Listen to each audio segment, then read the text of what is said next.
ओम नमो भगवते वासुदेवाय।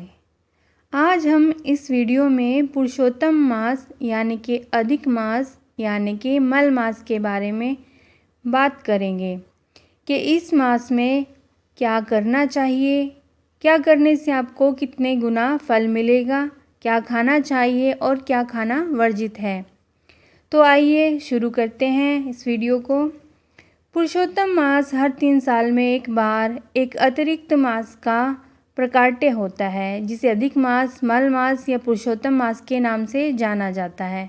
हिंदू धर्म में इस माह का विशेष महत्व है।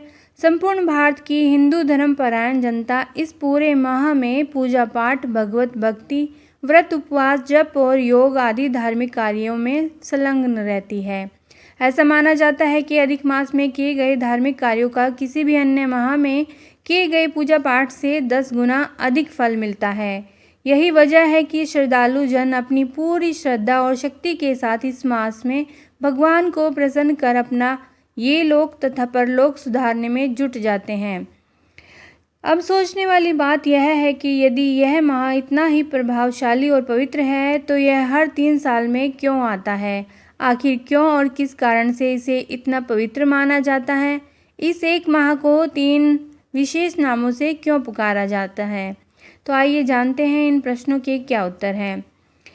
हर 3 साल में ये मास इसीलिए आता है, भारतीय गणना पद्धति के अनुसार प्रत्येक सूर्य वर्ष 365 दिन का होता है और जिसमें 6 घंटे अतिरिक्त होते हैं। वही चंद्रवर्ष 354 दिनों का माना जाता है। दोनों वर्षों के बीच लगभग 11 दिनों का अंतर होता है, जो हर 3 वर्ष में लगभग 1 माह के बराबर हो जाता है। इसीलिए यह माह 3 साल में एक बार आता है। तो इसे मल मास का नाम क्यों दिया गया है? हिंदू धर्म में अधिक मास के दौरान सभी पवित्र कर्म वर्जित माने गए हैं। माना जाता है कि अतिरिक्त होने के कारण यह मास मलिन होता है। इसीलिए इस मास के दौरान हिंदू धर्म के विशिष्ट व्यक्तिगत संस्कार जैसे नामकरण, यज्ञोपवीत, विवाह और सामान्य धार्मिक संस्कार जैसे गृह प्रवेश, नई बहुमूल्य वस्तुओं की खरीदी आदि आमतौर पर नहीं किए जाते हैं। मलिन मानने के कारण ही इस मास का नाम मल मास पड़ गया है। और इसका पुरुषोत्तम मास क्यों पड़ा है, आइए जानते हैं। अधिक मास के अधिपति स्वामी भगवान विष्णु माने जाते हैं। पुरुषोत्तम भगवान विष्णु का ही एक नाम है, इसीलिए अधिक मास को पुरुषोत्तम मास के नाम से भी पुकारा जाता है। इस विषय में एक बड़ी ही रोचक कथा पुराणों में पढ़ने को भी मिलती है। कहा जाता है कि भारतीय मनीषियों ने अपनी गणना पद्धति से हर चंद्र मास के लिए एक देवता निर्धारित किए। क्योंकि अधिक मास सूर्य और चंद्रमास के बीच संतुलन बनाने के लिए प्रकट हुआ है, तो इस अतिरिक्त मास का अधिपति बनने के लिए कोई देवता तैयार ना हुआ। ऐसे में ऋषि मुनियों ने भगवान विष्णु से आग्रह किया कि वे इस मास का भार अपने ऊपर ले लें। भगवान विष्णु ने इस आग्रह को स्वीकार कर लिया और इस तरह यह मल मास के साथ पुरुषोत्तम मास भी बन गया। पुरुषोत्तम मास की एक अन्य कथा भी है। वह इस प्रकार से है। प्रत्येक राशि, नक्षत्र, कर्ण व चैत्र आदि 12 मासों के सभी के स्वामी हैं, परंतु मल मास का कोई स्वामी नहीं है। इसीलिए देव कार्य, शुभ कार्य एवं पितृ कार्य इस मास में वर्जित माने गए हैं। इससे दुखी होकर स्वयं मल मास बहुत नाराज व उदास रहते थे। इसी कारण सभी और उनकी निंदा होने लगी। मल मास को सभी ने असहाय, निंदक, अपूज्य तथा संक्रांति से वर्जित कहकर लज्जित किया। अतः लोक भर्तना से चिंतातुर होकर अपार दुख समुद्र में मगन हो गए। वह कांतिहीन, दुखों से युक्त, निंदा से दुखी होकर मलमास भगवान विष्णु के पास वैकुंठ लोक में पहुँचे और मलमास बोले, हे नाथ, हे कृपानिधे, मेरा नाम मलमास है। मैं सभी से तिरस्कृत होकर यहाँ आया हूँ। सभी ने मुझे शुभ काम से वर्जित, अनाथ और सदैव घृणा अधिकारों से, सदैव घृणा दृष्टि से देखा है। संसार में सभी क्षण, लव, मुहूर्त, पक्ष, मास, अहोरात्र आदि अपने अपने अधिपतियों के अधिकारों से सदैव निर्भय रहकर आनंद मनाया करते हैं। मैं ऐसा अभागा हूँ। ऐसा कहकर वह शांत हो गए। तब भगवान विष्णु मलमास को लेकर गोलोक धाम गए। वहाँ भगवान श्री कृष्ण मोरपंख का मुकुट व वैजयंती माला धारण कर स्वर्ण जड़ित आसन पर बैठे थे, गोपियों से घिरे हुए थे। भगवान विष्णु ने मलमास को श्री कृष्ण के चरणों में नतमस्तक करवाया। वे कहा कि यह मलमास वेद शास्त्र के अनुसार पुण्य कर्मों के लिए अयोग्य माना गया है, इसलिए सभी इसकी निंदा करते हैं। तब श्री कृष्ण ने कहा, हे हरि, आप इसका हाथ पकड़कर यहाँ लाए हो। जिसे आपने स्वीकार किया उसे मैंने भी स्वीकार कर लिया। इसे मैं अपने ही समान करूँगा तथा गुण, कीर्ति, ऐश्वर्य, पराक्रम, भक्तों को वरदान आदि मेरे समान सभी गुण हैं इसमें, और मेरे अंदर जितने भी सद्गुण हैं वह भी इसी में होंगे। इन सभी को मैं मलमास में तुम्हें सौंप रहा हूँ। मैं इसे अपना नाम पुरुषोत्तम देता हूँ और यह इसी नाम से विख्यात होगा। तो इस प्रकार से मलमास का नाम पुरुषोत्तम मास भी हुआ। अधिक मास का पौराणिक आधार भी है। पुराणों में बड़ी ही सुंदर कथा सुनने को मिलती है। यह कथा दैत्यराज हिरण्यकश्यप के वध से जुड़ी है। पुराणों के अनुसार दैत्यराज हिरण्यकश्यप ने एक बार ब्रह्मा जी को अपने कठोर तप से प्रसन्न कर लिया और उनसे अमरता का वरदान मांगा। क्योंकि अमरता का वरदान देना निषिद्ध है, इसीलिए ब्रह्मा जी ने उसे कोई भी अन्य वर मांगने को कहा। तब हिरण्यकश्यप ने वर मांगा कि उसे संसार का कोई नर, नारी, पशु, देवता या असुर मार ना सके। वह वर्ष के 12 महीनों में मृत्यु को प्राप्त ना हो। जब वह मरे तो ना दिन का समय हो ना रात का। वह ना किसी अस्त्र से मरे ना किसी शस्त्र से। उसे न घर में मारा जा सके ना ही घर से बाहर मारा जा सके। इस वरदान के मिलते ही हिरण्यकश्यप स्वयं को अमर मानने लगा और उसने खुद को भगवान घोषित कर दिया। समय आने पर भगवान विष्णु ने अधिक मास में नृसिंह अवतार यानी आधा पुरुष और आधे शेर के रूप में प्रकट होकर शाम के समय देहरी के नीचे अपने नाखूनों से हिरण्यकश्यप का सीना चीरकर उसे मृत्यु के द्वार भेज दिया। इस प्रकार यह कथा भी मलमास से जुड़ी हुई है। अधिक मास का महत्व यह है कि हिंदू धर्म के अनुसार प्रत्येक जीव 5 महाभूतों से मिलकर बना है। इन 5 महाभूतों में जल, अग्नि, आकाश, वायु और पृथ्वी सम्मिलित हैं। अपनी प्रकृति के अनुरूप ही ये पांचों तत्व प्रत्येक जीव की प्रकृति कम ज़्यादा करते रहते हैं। अधिक मास में समस्त धार्मिक कार्य, चिंतन, मनन, ध्यान, योग आदि के माध्यम से साधक अपने शरीर में समाहित इन पांचों तत्वों में संतुलन स्थापित करने का प्रयास करता है। इस पूरे मास में अपने धार्मिक और आध्यात्मिक प्रयासों से प्रत्येक व्यक्ति अपनी भौतिक और आध्यात्मिक उन्नति और निर्मलता के लिए तैयार होता है।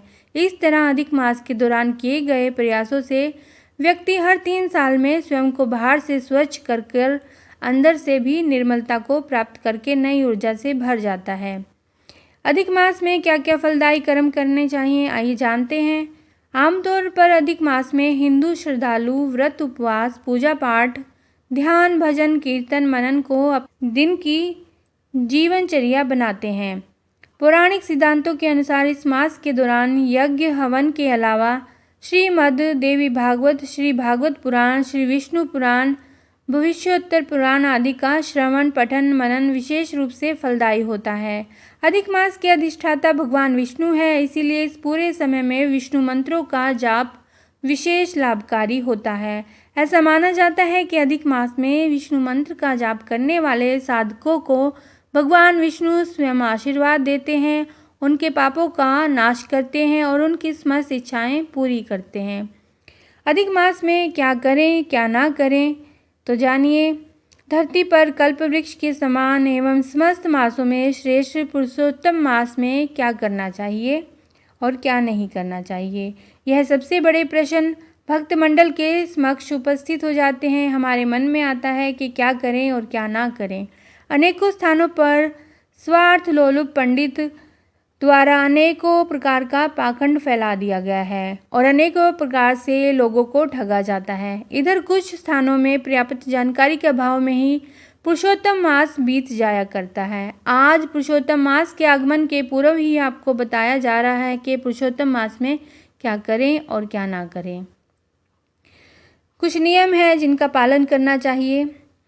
शुद्धि और नित्य क्रियाएं, दिन में 2 बार स्नान करना चाहिए। यदि बीच में कभी पूजा में बैठे रहे हैं तो तब भी स्नान करना चाहिए। पुरुषों को संध्या वंदन, ब्रह्म यज्ञ, नित्य होम आदि कार्य करने चाहिए। पूरा महीना ब्रह्मचर्य से रहिए। विशेष रूप से तुलसी जी को 8 पवित्र नाम पढ़ते हुए नित्य जल चढ़ाना और तुलसी जी के सामने दिया जलाना चाहिए। साथ ही साथ आरती भी करनी चाहिए, तुलसी अर्चन भी करनी चाहिए। यदि संभव हो तो पूरे पुरुषोत्तम मास में केवल रात्रि में ही भोजन करना चाहिए, परंतु यदि ऐसा संभव नहीं है तो कम से कम अमावस्या, पूर्णिमा, दोनों एकादशी और पुरुषोत्तम मास के अंतिम 5 दिन व्रत पूर्वक रहना चाहिए। विशेषतः एकादशी के दिन सामान्य एकादशियों जैसे ही अन्न बिल्कुल नहीं खाना चाहिए। नित्य चतुश्लोकी भागवत, गोपाल सहस्रनाम भी, कृष्ण अष्टक आदि स्तोत्र का पाठ करना चाहिए। श्रीमद् भागवत पढ़ना अथवा सुनना चाहिए। पुरुषोत्तम मास महात्म का नित्य पाठ करना चाहिए। कम से कम 1 घंटे भजन कीर्तन करना चाहिए। पुरुषोत्तम महात्म के 31वें अध्याय में बताया गया है यही के कांसे के संपुट में मालपुओं को दान करना चाहिए। दान सदैव यथाशक्ति और सत्पात्र व्यक्ति को देना चाहिए, अर्थात सही व्यक्ति को ही दें। जितनी क्षमता हो उतना ही दान करें, अपनी क्षमता से बाहर ना जाएं। इस परम पवित्र मास में सिनेमा और टेलीविज़न का पूर्णतः त्याग करना चाहिए। साथ ही साथ सोशल मीडिया में कुछ भी उल्टा सीधा ना देखें और ना ही सुने। इस समय को रामायण अथवा भागवत जी पढ़ने सुनने में लगाना चाहिए। झूठ, निंदा और शत्रुता आदि से दूरी बनाकर रखनी चाहिए। आइए जानते हैं पुरुषोत्तम मास में क्या खाएं और क्या ना खाएं। पुरुषोत्तम मास में भगवान श्री कृष्ण, श्रीमद् भागवत गीता, प्रभु श्री राम और भगवान विष्णु की उपासना की जाती है। इस माह उपासना करने का अपना अलग ही महत्व है। इस मास के दौरान जप, तप, दान से अनंत पुण्यों की प्राप्ति होती है। इतना ही नहीं, इस मास में खाने पीने की चीज़ों का भी बहुत महत्व है। तमोगुण युक्त पदार्थों का सेवन बिल्कुल भी नहीं करना चाहिए। इस माह कोई भी व्यक्ति यदि गेहूं, चावल, मूंग, जौ, मटर, तिल, ककड़ी, केला, आम, घी, सौंठ, इमली, सेंधा नमक, आंवला आदि का भोजन करे तो उसे जीवन में कम शारीरिक कष्ट होते हैं। उक्त पदार्थ या उससे बने पदार्थ उसके जीवन में सात्विकता की वृद्धि करते हैं। अतः इस माह में ये सब पदार्थ सेवन करने चाहिए। इस मास में उड़द, लहसुन, प्याज, राई, मूली, गाजर, मसूर की दाल, बैंगन, फूल गोभी, पत्ता गोभी, शहद, मांस, मदिरा, धूम्रपान, मादक द्रव्य आदि का सेवन करने से तमोगुण की वृद्धि का असर जीवन पर्यंत रहता है। अतः पुरुषोत्तम मास में इन चीज़ों का खान पान वर्जित कहा गया है। इन नियमों का पालन करते हुए पुरुषोत्तम मास व्यतीत करें। आप पर पुरुषोत्तम भगवान की कृपा अवश्य बनी रहेगी।